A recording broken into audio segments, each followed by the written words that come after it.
오늘 우리가 읽은 성경 말씀은 예수님께서 생애 중에 초막절에 예루살렘에 올라가셨을 때 그 명절 끝날 그때에 하셨던 유명한 말씀입니다. 명절 끝날 곧 큰 날에 그랬는데 이 명절 끝날은 보통 성회로 모이도록 율법이 가르치고 있습니다. 성회라고 하는 것은 거룩한 모임이란 의미인데 이스라엘 백성들이 이 성회로 끝날에 모여서 이 모든 명절들의 이제 대단원을 이루게 되는데 이 성회에 하나님 앞에 모든 백성들이 함께 모여서 하나님을 예배하게 되어 있었던 거지요. 예수님께서 그 시대의 초막절 그 마지막 날에 많은 사람들이 성전에 모였을 때 그들을 향하여서 하셨던 말씀, 그 주제가 오늘 우리가 읽은 성경 말씀입니다. 누구든지 목마르거든 내게로 와서 마시라. 이것은 이사야서에 있는 예언의 말씀입니다. 누구든지 목마르거든. 그 갈급한 심령들이 하나님 앞에 나아갔을 때 하나님께서 다함이 없는 생명수를 그들에게 공급해 주셔서 갈급한 마음을 만족하게 하시고 그들의 삶을 주의 은혜로 충만케 하신다는 예언의 말씀인데 예수님께서 이 예언의 말씀을 이 많은 사람들에게 선포하셨던 겁니다. 그러면 이렇게 목마른 자가 물을 마시는 이 일은 어떻게 이루어지는가 하는 거죠. 그것은 38절에 나옵니다. 나를 믿는 자는 성경의 이름과 같이 그 배에서 생수의 강이 흘러나오리라. 나를 믿는 자는 예수 그리스도를 믿는 자에게 이렇게 그 배에서 생수의 강이 흘러넘치는 은혜를 주신다라고 말씀하시는 거예요.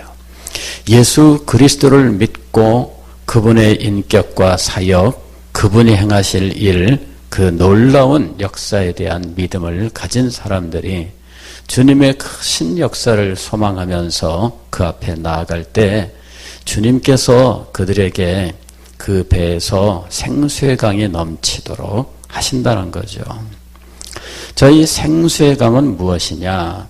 성경은 종교의 진리를 담고 있기 때문에 어떤 학술 논문처럼 이렇게 일은 일, 이는 이 이런 식으로 명확하게 말씀하지 않습니다.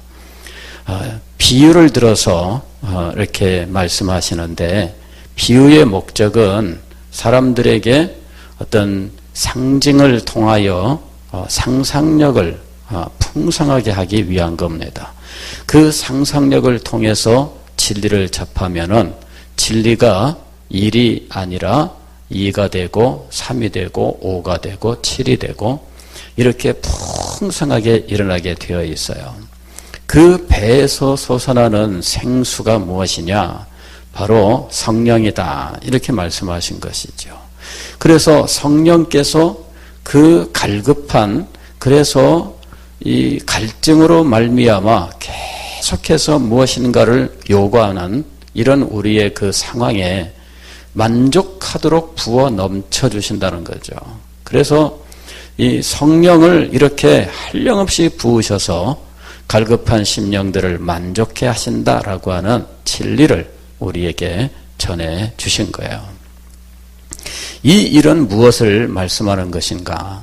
이 일은 가깝게는 오순절 성령 강림을 말씀하는 것이고 그리고 그 후에 교회가 경험하게 될 놀라운 은혜의 역사를 가리키고 있는 것입니다. 우리는 벌써 이 부흥을 위하여 기도하라 하는 제목을 가지고 여러 개월 동안에 걸쳐서 말씀을 생각하고 있는데 그 주제는 이것입니다. 그 배에서 생수의 강이 흘러나오게 하시는 하나님의 역사에 대한 간절한 소망이에요. 이것이 우리 기도 제목입니다. 우리들 속에서 갈급함이 있고 우리 속에서 하나님의 역사에 대한 간절한 소망이 있는데 이 소망에 대하여 하나님께서 역사하시고 예수 그리스도께서 우리의 영혼에 만족을 주시기를 위해서 기도하는 거예요. 우리 영혼의 만족은 어떻게 이루어지는가? 우리의 기도가 응답되어야 영혼의 만족이 이루어지는 것입니다. 주님께서는 우리의 기도를 들어 응답하실 줄 믿습니다. 우리가 부흥에 대하여 말씀도 생각하고 역사적인 일들도 생각하는 이유는 더 간절한 소망을 가지고 믿음으로써 주님 앞에 기도하기 위해서이며, 그리고 우리가 간구하는 것이 무엇인지를 더 깊이 알게 하기 위해서입니다. 오늘 이 시간에는 여러분들에게 이 18세기라고 하는 이 부흥의 시대, 그리고 그 시대에 하나님께 쓰임받았던 조지 필드라고 하는 한 인물에 대해서 말씀을 드리려고 합니다. 이미 여러분들에게 여러 차례 이 조지 필드에 대해서 말씀을 드렸습니다만은 이분에 대해서 생각할 때마다 가슴이 뛰고 더욱더 기도하면서 더 뜨겁게 열을 다하고 우리의 마음을 다하고 힘을 다해서 사역을 해야 되겠다라고 하는 마음이 더 일어나게 됩니다. 이 사람이 무슨 대단한 사람이라서 우상 숭배하듯 섬기기 위한 것이 아니라 이 사람을 사용하셔서 영적으로 죽어있는 시대를 살리시는 하나님의 역사를 소망하면서 오늘도 우리 가운데에서 이런 하나님의 역사를 위해서 간구하기 위한 것입니다. 조지 필드는 가난한 가정에서 태어난 사람입니다. 1714년 영국 웨일즈 근처에 있는 우리로 치면은 아마 하동이나 이 정도, 즉 전라도와 경계를 이루는 바로 그 앞에 있는 그 정도의 지역에서 이제 태어난 분이에요. 그러니까 글로스터라고 하는 지역이 그렇게 이제 잉글랜드에서는 가장 서쪽 웨일즈 지방에 인접한 이제 시골입니다. 그 시골 마을에서 태어났는데 집안이 가난했어요. 아버지에 대해서는 별로 이야기가 없습니다. 아마도 일찍 돌아가셨는지 어머니가 여관을 운영하면서 생활 전선에 뛰어들었는데 이 여관도 이제 망하게 됩니다. 그런데 이 조지 필드가 15세까지는 문법학교도 다니지만 학교도 가지 못한 채 여관 일을 돕다가 여관이 망하게 되면서 이제 휘필드는 할 일이 없어진 상황이 되는데 마침 그 여관에 들었던 손님 중에 이 휘필드에게 꿈을 준 사람이 있어요. 너희 여기서 이렇게 있지 말고 대학에 가라. 그래서 대학에 대한 소망을 가지고 내가 이제 대학에 들어가야 되겠다. 그리고 간 곳이 어디냐면은 옥스퍼드 대학인 거예요. 공부를 그렇게 썩 잘한 사람은 아닌데, 옥스퍼드 이 펜브로크 칼리지에 입학을 하게 돼요. 입학 조건은 장학생이에요. 장학생이면은 공부를 잘해서 된 장학생이냐? 그것이 아니고 근로장학생이에요. 그 귀족들, 부자들, 그 자제들이 그 학교에 많이 옵니다. 그 학생들 기숙사 청소해주고 이러는 이 근로장학생으로서 학비를 면제받고 그 학교에 가게 되었어요. 굉장히 힘들고 어려운 생활 환경 속에서 열악한 그런 환경에서 공부를 하게 된 겁니다. 그런데 이 대학에 들어가서 이제 유명한 존 웨슬리나 찰스 웨슬리나 이런 사람들이 하고 있는 이 신앙 모임에 참여를 하게 돼요. 그러면서 그곳에서 훈련을 받게 되었는데 그때 존 웨슬레가 하던 훈련은 신비주의, 금욕주의 이런 것들입니다. 그래서 이 신비주의와 금욕주의 계열의 어떤 훈련을 하는 거죠. 그래서 일주일에 2번 금식을 하고 그 다음에 뭐 고아원이나 양로원 방문해서 봉사하고 옷은 허름하게 입고 신도 다 떨어지는 거 그냥 뭐 씻고 그러면서 자기 부인의 삶을 실천하는 일을 한 거예요. 이 일에 이 사람들이 다 철저하게 했기 때문에 이 사람들에게 별명이 붙었는데 메소디스트라고 하는, 즉 방법론주의자들이라고 하는 별명이 붙어요. 그 정도로 이 사람들은 옥스퍼드 내에서는 유명한 사람들이에요. 철저하게 이것을 지켜요. 왜 그것을 지켰느냐? 구원을 받기 위해서죠. 근데 그게 구원을 받는 방법이냐? 그걸 구원의 방법으로 생각을 했다는 것이 오늘 우리들이 볼 때는 이상하잖아요. 어떻게 그것을 구원의 방법으로 생각을 했을까? 납득이 되질 않는데 그 당시 영국 교회의 영적 상황을 보면 그게 이해가 돼요. 기독교 국가이고 모든 것이 신앙의 이름으로 행해지는 시대였는데도 불구하고 진리의 가르침은 없었던 시대예요. 모든 것이 그냥 신앙이라고 하는 것은 교회의 의식으로 대체가 되어 있는 거죠. 신앙은 진리를 알고 그 진리 속에서 하나님의 영광을 보고 하나님의 뜻과 하나님의 경륜을 소망하면서 이 땅에 하나님의 나라 백성으로 살아가야 된다. 이런 것들, 우리가 지금 당연하게 듣는 메시지들이 그때는 없었던 거예요. 그냥 교회 예배, 주일 되면은 종치고 사람들 불러 모으고 교회 의식 행하고 그 의식 속에 참여하는 것으로 그게 모든 것이 다 해결되는 시대였던 거예요. 그러니까 교회만 와서 그냥 예배 참석하고 그때 목사들도 말씀을 선포하고 더 진리를 깊이 가르치고 이런 것에 마음을 두지 않고 교회 의식을 행하는 일에만 관심을 가졌던 시대였어요. 진리의 깨달음 이런 것들은 신앙에 그렇게 중요한 것이 아니었고요. 진리를 선포하고 가르침 이것이 사역자들에게 중요한 것이 아니었어요.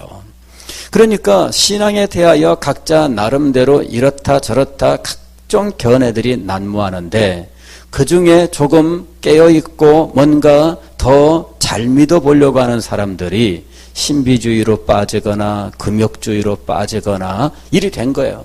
이런 사람들은 그래도 그들 중에서 특출난 사람들이에요. 이런 신비주의나 금욕주의에 빠지지 않은 사람들은 대부분 세속주의에 빠져 있는 거죠. 이 사람들은 어떤 생각을 가졌느냐면 그 당시에 영국에는요 철학의 영향을 받은 새로운 신앙이 생겼는데 이것을 이신론이라고 부릅니다.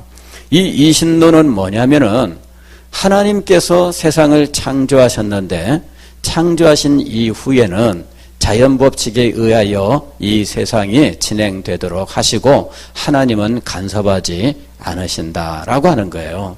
이것이 이신론인데 이게 철학의 영향을 받은 겁니다. 하나님이 이 세상에 직접 관여하시는가? 하나님께서 우리를 다스리시는가? 즉 하나님의 섭리와 하나님의 통치에 대하여 인정하지 않는 거죠. 하나님의 초자연적인 역사를 인정하지 않습니다. 그냥 이 자연적인 법칙에 의해서 이 세상이 움직여지고 있고 그리고 인간은 이성을 통해서 살아가게 되어 있다 하는 거예요. 그래서 하나님의 특별한 역사, 우리가 늘 기도할 때마다 기도하는 하나님의 은혜 이런 것들에 대하여는 전혀 소망하지 않는 이러한 신앙이 퍼져나가고 있었던 거예요. 이런 사람들은 하나님이 내 삶에 역사하신다고 그거 안 믿는 거죠. 이런 사람들은 하나님 앞에 기도할 필요를 느끼지를 못합니다. 왜냐하면 기도에서 하나님이 이 세상의 법칙과 인간의 이성의 원리를 넘어서는 역사를 우리에게 하실 수 있느냐? 전혀 그렇지 않다는 거죠. 하나님은 그렇지 않습니다. 하나님은 그냥 놓아두신 거예요. 마치 시계 태엽을 감아놓고 그리고 한 이후에는 가만히 놔두면 시계가 저절로 가는 것처럼 하나님은 이 세상을 창조하여 태엽을 감아놓고 이제는 가만히 계시는 거예요. 그러면 시계는 저절로 가는 거죠. 자, 시계가 가는데 기도해서 시계를 가게 할까요? 아닙니다. 하나님 앞에 기도하면은 이 시계가 태엽을 감아놓고 돌아가는 것 이외에 특별한 역할을 하게 될까요? 그렇지 않습니다. 기도하면은 시계가 프로그래밍 되지도 않은 다른 일을 행할까요? 뻐꾸기 시계는 뻐꾹뻐꾹 그러는데 이게 이 태엽을 감아놓고 그러면 그런 일들이 일어나는 거지 기도해서 그런 일이 일어날까요? 아니라는 거죠. 그래서 하나님의 섭리, 하나님의 간섭, 하나님의 초자연적인 역사와 은혜 이런 것들에 대한 믿음이 모두 사라진 거예요. 그런 시대이니까 하나님께 대하여 영적인 아무런 기대도 없고 소망도 없는 시대인 것이죠. 그런 것들이 이제 사람들에게 다 퍼져 있는 상황이고 그런 속에서 열심히 있다고 하는 사람들은 금욕주의나 신비주의와 그리고 자기를 부인하는 실천의 삶을 살아가면서 그것이 구원의 길인 줄로 생각을 하고 있었던 거예요. 우리가 당연히 알고 있는 일들을 그 사람들은 전혀 모르는 상황이었습니다. 그러니 하나님의 역사에 뜨거움이 어디 있으며 소망이 어디 있으며 하나님의 뜻을 따라 살아가는 삶이 어디 있어요? 모든 것들이 율법적이 되어버린 상황이었습니다. 그런데 어느 날 조지 필드가 책을 한 권을 선물 받아요. 찰스 웨슬리가 책을 선물을 했는데 스코틀랜드의 이 천재 철학자인 헨리 쿠갈 이 사람이 요절을 했어요. 30살에 이 하나님의 부름을 받는데 20살에 대학교 철학 교수가 되는 천재예요. 근데 이 사람이 쓴 이 인간의 영 안에 있는 하나님의 생명이라고 하는 책을 본 거죠. 그 책은 이 스쿠걸이 자기 친구에게 보낸 편지를 사후에 출판한 책이에요. 편지는 그리스도인이란 누구이며 그리스도인의 증거는 무엇이냐에 대해서 쓴 거예요. 굉장히 편지가 길어요. 책 한 권이 되니까. 근데 거기서 뭐라고 얘기하느냐 하면은 그리스도인이란 누구이냐. 그리스도인이란 하나님의 생명이 그의 영 안에 있는 사람이다. 이렇게 정의를 내려요. 처음에 그리스도인이란 누구입니까? 그리스도인은 기독교 국가의 국민을 말하는 것이 아닙니다. 그리스도인은 부모님이 그리스도인이기 때문에 그리스도인이 되는 것이 아닙니다. 쭉 설명을 해요. 그러면서 그리스도인은 하나님의 생명이 그의 영 안에 있는 사람이다. 이렇게 얘기하는 거예요. 조지 휘필드가 충격을 받아요. 자기가 이제까지 들어보지 못한 말씀이에요.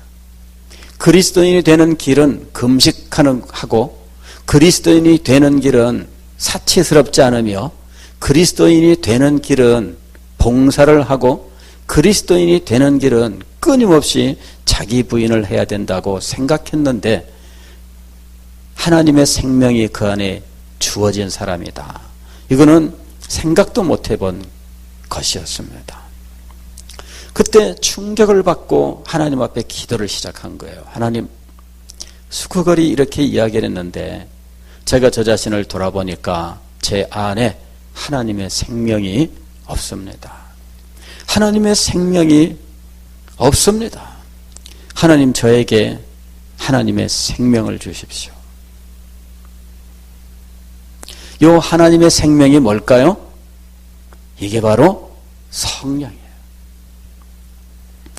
하나님께서 예수 그리스도를 자신의 구주로 영접하는 사람에게 생명을 주셨습니다. 그런데 이 생명이 바로 성령이에요.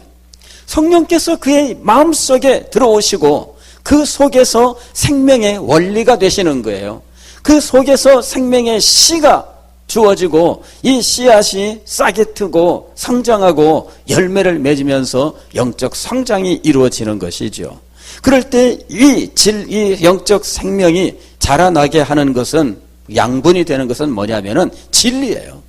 영적 생명에 진리가 주어져야 됩니다. 그래서 진리를 가리켜서 생명의 떡이라고 부르는 겁니다. 이 떡을 먹으면 이 씨가 양분을 먹고 성장하게 돼요. 진리의 공급이 계속적으로 이루어지면서 영적 생명이 성장하게 되어 있는 것이죠. 그러면서 이 영적 생명에 창대하게 되면서 진리의 사람이 되는 거예요. 이것이 하나님께서 주시는 생명이요, 우리가 진리를 사모하는 이유인 것입니다. 하나님께서 주신 생명은 진리를 먹고 자라는 거예요.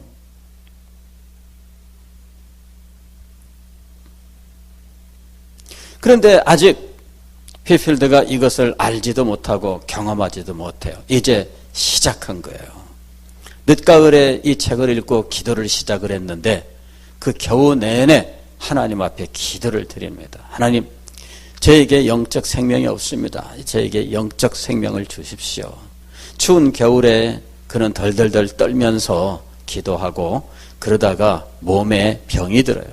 다 죽을 만큼 되었는데 찰스 웨슬레가 마침 방문해서 겨우 회복시켜 놓고, 그래도 이 조지 필드가 기도하기를 쉬지 않다가 마침내 봄이 되어서 부활절을 맞이하게 되었는데, 그때 그가 하늘에서부터 놀라운 은혜를 받게 되는 거예요.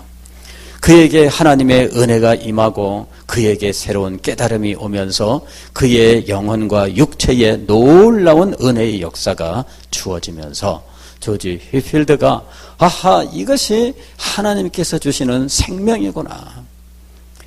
지금까지 그리스도인으로서 구원에 이르기를 소망했는데, 자, 그리스도인은 구원받은 사람이에요? 구원에 이르기를 원하는 사람이에요? 우리가 알고 있는 이런 것들이 그 시대에는 혼란되어 있던 시대예요. 그 시대에는 이 알미니우스주의라고 하는 것이 이제 이 교계에 퍼져 있는 시대이기 때문에 우리가 살아있는 동안에 구원의 확신에 이를 수 없다라고 하는 것이 그 결론이었어요. 그래서 구원에 이르기 위해서 끊임없이 노력을 해야 되는 거예요.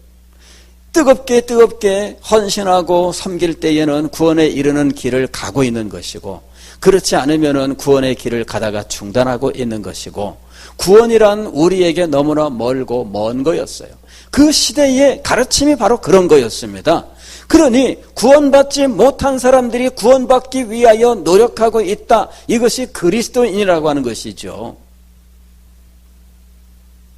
그런 속에서 어떤 신비주의를 하고 신과의 합의를 추구하고 혹은 끊임없이 자기 부인의 길을 가면서 구원에 이르기를 소망했던 것, 이것이 그 시대에 그래도 깨어있다고 하는 사람들의 신앙의 모습이었어요.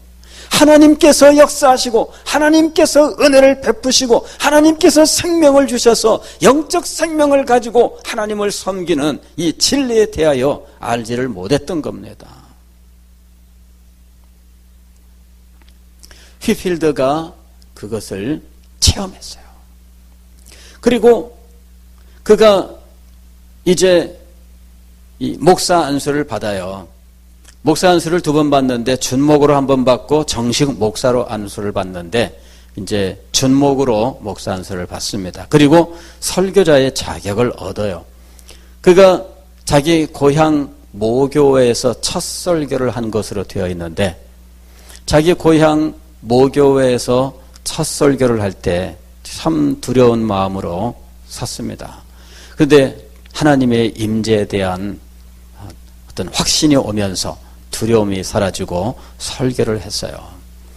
그랬는데 나중에 그 교회 목사님으로부터 이야기가 있었는데 15명이 변화됐대. 15명이. 그것도 변화된 이유도 누군가 불평해갖고 알게 된 거야.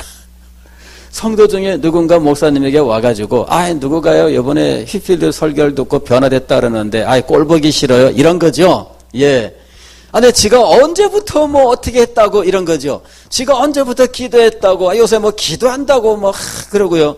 지가 언제부터 예수님 섬겼다고, 주님 사랑합니다 그러고 언제부터 그랬다고, 이게 불평하는 사람들이 있었던 거예요. 그래가지고 변화된 사람들 숫자가 나온 거죠. 그런 신앙의 은혜를 받는 것이 꼴보기 싫은 이런 상태, 그게 그 사람들의 영적 상태였던 거예요. 근데 조지 필드가 그 첫 설교 이후에 여러 군데에서 설교를 하게 되고 그 설교들의 놀라운 은혜의 역사가 임하면서 휘필드는 많은 곳에서 설교자로 초청을 받습니다. 그리고 그 이름이 높아지게 되는 거죠.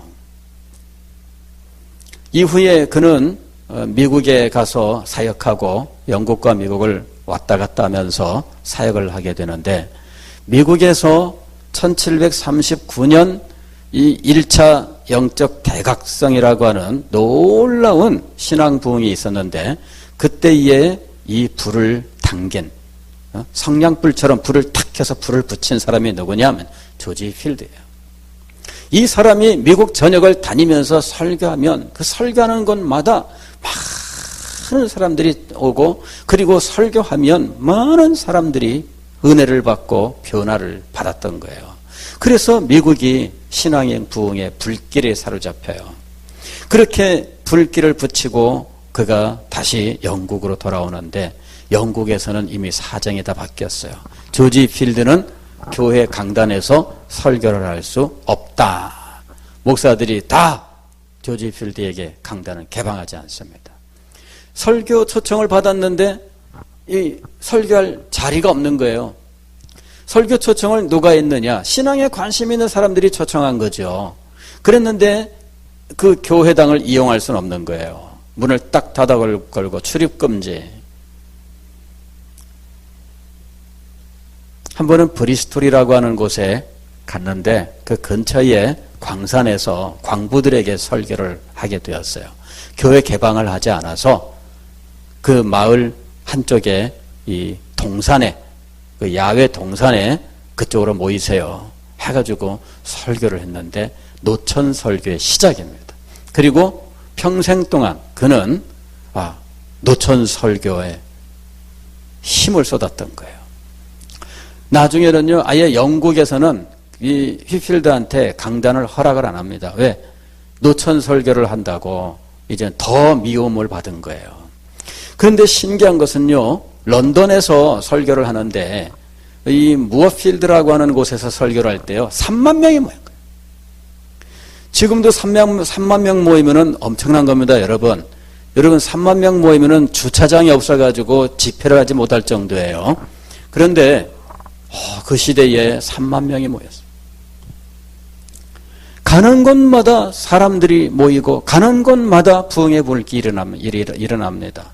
조지 필드가 웨일즈에 가서도 부흥의 불길을 일으키고 스코틀랜드에서도 부흥의 불길을 일으키고 미국에서도 부흥의 불길을 일으키는데, 조지 필드는 그 시대에 가는 곳마다 부흥의 불길을 붙이면서 그 지역의 부흥이 계속되게 하는 불쏘시개요. 그리고 이 불을 활활 타오르게 만드는 역할을 한 사람이에요. 1739년부터 1770년 그가 하나님의 부름을 받을 때까지 18,000번 설교를 했다 이렇게 되어 있는데 1년에 한 600번 정도 집회를 한 거죠. 엄청난 거예요, 이게. 가는 여행을 하면서 마차를 타고 가면 거기서 설교하고, 마차 타고 가서 또 설교하고, 마차 타고. 그런데 30년 동안 그 사람의 일기는 똑같아. 지명과 이런 것만 바뀌지 똑같아. 가면 설교하고 사람들이 은혜 받고, 설교하고 은혜 받고, 설교하고 은혜 받고. 그러면은 지명만 바뀌어.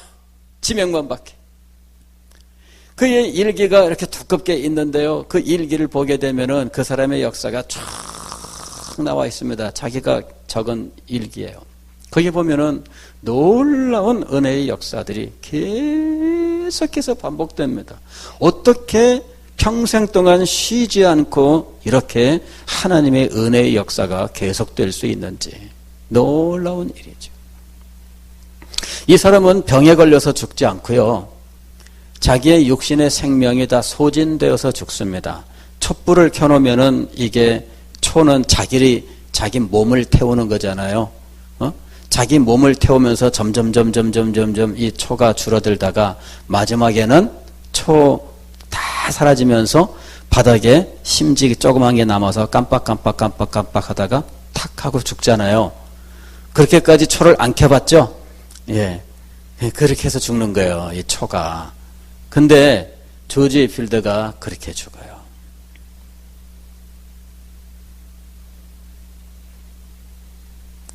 아직 한창 때라고 말할 수 있는 나이죠. 오늘날 우리 나이로 치면은 만으로는 56세 몇 개월이에요. 57세에 그냥 육신이 생명이 소진돼요. 1770년 9월 29일 토요일 날, 그는 다음 주일, 그 다음 날 주일을 위해서 이제 이 마차를 타고 가는 중인데 중간에 한 마을에 들렀는데 그 마을에서 사람들이 이 필드 목사님 말씀을 좀 전해주고 가세요. 사정을 하니까 알겠다 그랬어요. 친구가 말립니다. 친구요, 지금 당신은 설교할 때가 아니라 침대에 들어갈 때입니다. 왜? 너무너무 안 좋은 거예요, 상태가. 이 친구한테 이렇게 얘기를 해요. 맞다. 당신 말이 맞다. 그러나 내 설교를 해야 되겠다. 그리고는 설교를 했는데 그때 얼마나 은혜로운지. 그는 자기의 죽음을 예견했는지 모르겠어요. 이 죽음에 대해서 이야기하면서 자기가 가령 여러분들보다 오래 살지는 못할 것이지만 그러나 천국에서는 내가 여러분들보다 더 오래 삽니다. 왜? 먼저 갔으니까. 그죠? 조금이라도 더 먼저 갔으니까 조금이라도 더 먼저 오래 사는 거예요. 그죠? 예. 나는 그 영원한 천국에서 내가 먼저 천국에 간다면 여러분은 나보다 천국에서 더 오래 살지 못한다. 그러면서 천국에서는 내가 더 오래 살 수 있다. 이렇게 얘기한 거예요. 얼마나 놀라워요. 그죠? 예. 천국에서는 내가 여러분들보다 더 오래 삽니다. 그리고는 자기가 설교할 마을에 도착을 했어요. 침대 들어가 잔 걸로 돼 있는데 후에 나온 얘기는 바로 들어가 잔 것도 아니고 사람들 침대로 이제 올라가다가 이 초 하나 받아 들고 그리고 불 붙은 촛불 하나 들고 자기 침대로 가다가 친구들이 사람들이 이렇게 모여서 있으니까 아쉬워서 그 자리에서 같이 대화하고 했는데 초가 다 타들 때까지 들고 얘기를 하고 그리고는 잠자리에 들은 거예요. 다음날 아침에는 하나님의 부름을 받았어요.